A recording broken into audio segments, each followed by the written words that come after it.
जो लोग मेरे इस चैनल पर नए हैं या फिर मेरा ये वीडियो किसी और सोशल मीडिया प्लेटफॉर्म पर देख रहे हैं, वो मेरा YouTube channel political Tamasha with doctor Arshi को सब्सक्राइब करके वहां पे लगी बेल आइकॉन को जरूर दबा दें, ताकि आपको हमारे आने वाले हर वीडियो की अपडेट्स एकदम टाइम पर मिलती रहे। और दोस्तों, अगर आपको हमारे वीडियोस इंफॉर्मेटिव लगते हैं, अगर आपको हमारा काम पसंद आता है, तो आप अपने इस चैनल को सपोर्ट कर सकते हैं इसके पेट्रॉन बन करके, या फिर इसकी मेंबरशिप ले करके, या फिर दोनों ही तरीके से। पेट्रॉन बनने का लिंक मैंने इसी वीडियो के डिस्क्रिप्शन में डाल दिया है, जिस पर क्लिक करके आप पेट्रॉन बन सकते हैं। और मेंबरशिप लेने का लिंक भी इसी वीडियो के डिस्क्रिप्शन में अलग से दिया गया है, जिस पर क्लिक करके आप अपने इस चैनल की मेंबरशिप ले सकते हैं। तो चलिए आज के सियासी तमाशे के सफर को शुरू करते हैं।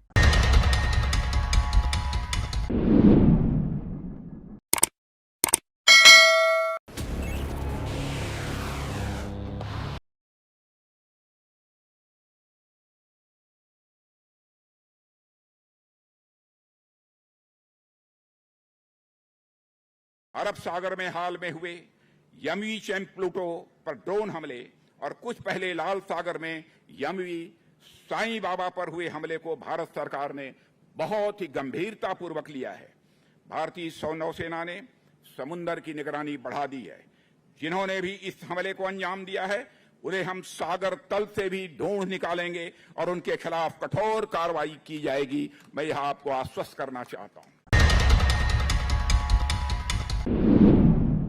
पहले इसराइल या उसके कारोबार या एलीज यानी सहयोगियों से जुड़े कमर्शियल जहाजों पर हमले हो रहे थे, और अब भारत की तरफ आने वाले जहाजों पर हमले हो रहे हैं।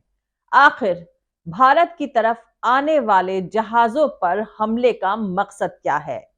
क्या बेगुनाह मासूम फिलिस्तीनी बच्चों, औरतों और आम लोगों पर इसराइल के हमलों को रोकने के लिए बनाए जाने वाले दबाव को बढ़ाने के लिए अब भारत की तरफ आने वाले जहाजों पर हमले करे जा रहे हैं? हूती ग्रुप का कहना है कि जब तक फिलिस्तीनियों पर हमले बंद नहीं होंगे, इस तरह के हमले होते ही रहेंगे।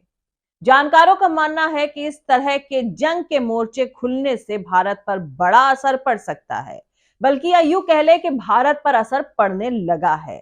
यही वजह है कि भारत ने मिसाइल डिस्ट्रॉयर जहाज तैनात कर दिए हैं। दरअसल हमास और उससे जुड़ी ताकतें आम फिलिस्तीनियों पर इस्राएली बमबारी को रुकवाने के लिए दबाव डाल रही हैं। रूस और चीन तो पहले से ही इस्राएल को हमले रोकने के लिए कह रहे हैं। जानकारों के मुताबिक अब भारत पर दबाव डाला जा रहा है। अगर भारत के इंटरेस्ट को नुकसान पहुंचाने की कोशिश हुई, तो जाहिर सी बात है कि वो चाहेगा कि इसराइल और हमास की जंग बंद हो जाए। नरेंद्र मोदी के नेतन्याहू से अच्छे रिश्ते हैं, और जानकारों का मानना है कि यही वजह है कि भारत पर दबाव की रणनीति बनाई जा रही है। दोस्तों, यहां पर मैं आपको बता दूं कि हूती यमन के जैदी कम्युनिटी का एक हथियारबंद ग्रुप है। इस कम्युनिटी ने 1990 के दशक में तब के राष्ट्रपति अली अब्दुल्ला साले के करप्शन से लड़ने के लिए इस ग्रुप का गठन किया था। इस ग्रुप का नाम उनके मिशन के फाउंडर हुसैन अल हूती के नाम पर पड़ा है। वो खुद को अंसारुल्लाह यानी ईश्वर के साथी भी कहते हैं। 2003 में अमेरिका की अगुवाई में इराक पर हुए हमले में हूती ने नारा दिया था, अमेरिका का खात्मा हो, इसराइल का खात्मा हो। उन्होंने खुद को हमास और हिजबुल्लाह के साथ मिलकर इसराइल, अमेरिका और वेस्टर्न कंट्रीज के खिलाफ ईरान की अगुवाई वाले एक्सिस ऑफ रेजिस्टेंस का हिस्सा बताया था। और इससे अंदाजा लगाया जा सकता है कि हूती क्यों खाड़ी से इसराइल की तरफ जा रहे जहाजों को निशाना बना रहे हैं। हूती लेबनान के हिजबुल्लाह के मॉडल से इंस्पिरेशन लेते हैं। अमेरिका के research institute combating terrorism centre के मुताबिक हिजबुल्लाह ही उन्हें 2014 से बड़े पैमाने पर मिलिट्री एक्सपर्टाइज और ट्रेनिंग दे रहा है। शक जताया जाता है कि हूती को ईरान हथियार भी दे रहा है। हूती रेड सी के एक बड़े कोस्टल इलाके पर कंट्रोल रखते हैं। यहीं से वो जहाजों को निशाना बना रहे हैं, ये दिखाकर कि वो बाब अल मंदब यानी कि रेड सी के पतले से समुद्री रास्ते को बंद कर सकते हैं। उन्होंने इसराइल और उसके दोस्त मुल्कों पर दबाव बढ़ा दिया है। अब इंडियन नेवी से जुड़े जानकारों के मुताबिक हमास और इसराइल की जंग अरेबियन सी की तरफ आती दिख रही है, और इस तरह के जंग के मोर्चे खुलने से भारत पर बड़ा असर पड़ सकता है, क्योंकि भारत का ज्यादातर इंपोर्ट एक्सपोर्ट मुंबई, कोच्चि, बेंगलुरु, गोवा और चेन्नई से होकर आगे जाता है। इसीलिए भारत के लिए ये मौजूदा हालात काफी फिक्र बढ़ाने वाले हैं। दोस्तों, भारत का 80% कारोबार समुद्री रास्ते से होता है। इसके साथ ही भारत का 90% फ्यूल समुद्री रास्ते से आता है। ऐसे में समुद्री रास्ते में कोई भी हमला सीधे भारत के कारोबार और उसकी सप्लाई चेन के लिए खतरा बन जाएगा। आज पूरी दुनिया का 12% शिपिंग ट्रैफिक रेड सी और स्वेज नहर से होकर गुजरता है। रेड सी अदन की खाड़ी में खुलता है और अदन की खाड़ी अरेबियन ओशन में खुलती है और स्वेज नहर मेडिटेरियन सी में खुलती है। मेडिटेरियन सी और उसके पीछे पूरा यूरोप है और उसके बगल में अटलांटिक सी के पीछे नॉर्थ और साउथ अमेरिका है। ये बिजनेस रूट की पूरी सीरीज है। इसमें कोई भी दिक्कत पूरे ग्लोबल कारोबार को नुकसान पहुंचा सकती है। भारत और इस रूट के बीच इंपोर्ट एक्सपोर्ट ज्यादातर मुंबई, कोच्चि, बेंगलुरु, गोवा और चेन्नई से होकर सिंगापुर, मलेशिया, इंडोनेशिया, थाईलैंड और वियतनाम जैसे साउथ ईस्टर्न एशियाई मुल्कों के बाद चीन, जापान, कोरिया, ऑस्ट्रेलिया तक जाने वाले सारे जहाज अरेबियन सी में आते हैं। पहले ये इंडियन ओशन में आते हैं और फिर अरेबियन सी में आते हैं और अरेबियन सी से अदन की खाड़ी, रेड सी और उसके बाद स्वेज नहर और फिर मेडिटेरियन सी और फिर यहां से डाइवर्ट होकर यूरोप और फिर वहां से स्ट्रेट ऑफ जिब्राल्टर से अटलांटिक सी और फिर अमेरिका में जाते हैं। अगर इन पर कोई दिक्कत आती है तो पूरा रूट चेंज हो जाएगा। इसके बाद पूरे सामान को कैप ऑफ गुड होप से लाना पड़ेगा। इससे पूरे कारोबारी रूट की लंबाई 40% तक बढ़ जाएगी।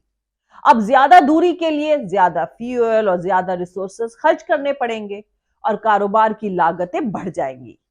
भारत के लिए यह बड़ा फाइनेंशियल दबाव होगा। इसीलिए 3 दिन पहले अरब सागर में ड्रोन हमले का शिकार जहाज MV कैम प्लूटो जब 25 तारीख को मुंबई पहुंचा तो इंडियन नेवी की विस्फोटक डिस्पोजल टीम ने इसकी शुरुआती जांच करी। जहाज पर लाइबेरिया का झंडा लगा हुआ था और इसमें इसके क्रू मेंबर में 21 भारतीय, एक वियतनामी शामिल थे। जहाज के जिस हिस्से पर हमला हुआ था उसके और वहां पड़े मलबे को देखने के बाद ऐसा लग रहा है कि शायद इस पर ड्रोन से हमला किया गया है। हालांकि इसकी जांच करी जा रही है। सऊदी अरब से बेंगलुरु आ रहे इस जहाज पर सैटरडे को अरेबियन सी में हमला किया गया था। हालांकि इस बीच इंडियन नेवी ने कमर्शियल जहाजों पर हमलों की वारदातों के बाद अरेबियन सी के अलग अलग इलाकों में INS मोमुरगांव, INS कोच्चि और INS कोलकाता नाम के गाइडेड मिसाइल डिस्ट्रॉयर तैनात कर दिए हैं। भारत आ रहे जहाजों पर हमले ऐसे वक्त में हो रहे हैं जब पहले से ही रेड सी में यमन के हूती के UAV और मिसाइल हमले जारी हैं। ये हमले इसराइल और हमास जंग के बाद इसराइल की तरफ जा रहे जहाजों पर हो रहे हैं। सबसे पहले 21 नवंबर को इजरायली कार्गो जहाज गैलेक्सी लीडर पर हमला हुआ था। यह जहाज भी तुर्की से भारत की तरफ आ रहा था। उस वक्त हूती के स्पोक्सपर्सन मोहम्मद अब्दुल सलाम ने कहा था कि इसराइल के सभी जहाजों का ऐसा ही हश्र होगा। कहा जा रहा है हमास का सपोर्ट कर रहे ईरान की तरफ से हूती ग्रुप को ड्रोन, बैलिस्टिक और क्रूज मिसाइल चलाने की ट्रेनिंग दी जा रही है। 25 नवंबर को कार्गो जहाज गैलेक्सी लीडर पर हमले के बाद भी 3 दिसंबर तक 2 इजरायली जहाजों और एक दूसरे कमर्शियल जहाज पर हमला हुआ था और अब पिछले 2-3 दिनों के अंदर भारत आ रहे 2 जहाजों पर हमलों से हालात काफी संजीदा हो चुके हैं। इसीलिए अरेबियन सी से भारत आ रहे जहाज पर हमले के बाद प्राइम मिनिस्टर नरेंद्र मोदी ने सऊदी क्राउन प्रिंस से बात करी है। पर गजा में आम लोगों पर इसराइल के बमबारी से अरब के इस्लामिक मुल्क खफा हैं और वो चाहते हैं कि भारत भी इसराइल के खिलाफ बोले। लेकिन भारत के इसराइल और अरब दोनों से ही इंटरेस्ट जुड़े हुए हैं और किसी एक के साइड में जाना मौजूदा भारत सरकार के लिए आसान नहीं है। इसराइल और हमास की जंग के चलते सऊदी अरब और भारत के रिश्तों में पेचीदगी आना लाजमी है। ऐसे वक्त में पीएम मोदी ने सऊदी अरब के क्राउन प्रिंस से बात करी है। सऊदी अरब की नजदीकियां पाकिस्तान से भी बढ़ रही हैं और इससे भी भारत से सऊदी के रिश्तों पर असर पड़ता दिख रहा है। खैर, अब प्रधानमंत्री नरेंद्र मोदी ने सऊदी अरब के क्राउन प्रिंस मोहम्मद बिन सलमान से फोन पर बातचीत करी है। अहम बात यह है कि दोनों के बीच ये बातचीत ऐसे वक्त में हुई है जब इसराइल और हमास के बीच 2 महीने से ज्यादा वक्त से जंग जारी है और रेड सी में जहाजों पर हूती के हमलों ने समुद्री आवाजाही पर काफी असर डाला है। इस बातचीत के बाद पीएम नरेंद्र मोदी ने एक ट्वीट में लिखा है कि मेरे भाई माननीय प्रिंस मोहम्मद बिन सलमान बिन अब्दुल अल अजीज अल सऊद के साथ बातचीत अच्छी रही। उनसे सऊदी अरब और भारत के बीच रणनीतिक साझेदारी के फ्यूचर पर चर्चा हुई। वहीं सऊदी अरब की फॉरेन मिनिस्ट्री की तरफ से भी इससे रिलेटेड बयान जारी करे गए हैं। बयान में कहा गया है कि भारत के पीएम नरेंद्र मोदी ने सऊदी अरब के क्राउन प्रिंस को फोन करके दोनों देशों के बीच आपसी रिश्तों पर बातचीत करी है और लगातार जारी इंटरनेशनल मसलों के बारे में भी बातचीत करी गई है। तो आपको बता दूं कि पिछले हफ्ते इस्राएल के प्रधानमंत्री बेंजामिन नेतन्याहू और पीएम नरेंद्र मोदी की भी बातचीत हुई थी। दोस्तों, 19 दिसंबर को सऊदी अरब से चले चैम प्लूटो नाम के जहाज को 23 दिसंबर को गुजरात के पास अरेबियन सी में निशाना बनाया गया था। Indian defence minister Rajnath Singh ने अरेबियन सी और रेड सी में जहाजों पर हो रहे हमलों को लेकर बयान दिया है। उन्होंने कहा है कि अरेबियन सी और रेड सी में हाल में हुए हमलों को भारत सरकार ने बहुत संजीदगी से लिया है। हमें अपने लहरों के पहरेदारों की काबिलियत और ताकत पर भरोसा है। इंडियन नेवी ने समंदर की निगरानी बढ़ा दी है। जिन्होंने भी इस हमले को अंजाम दिया है उन्हें हम सागर तल से खोज निकालेंगे और उनके खिलाफ कठोर कार्रवाई करी जाएगी।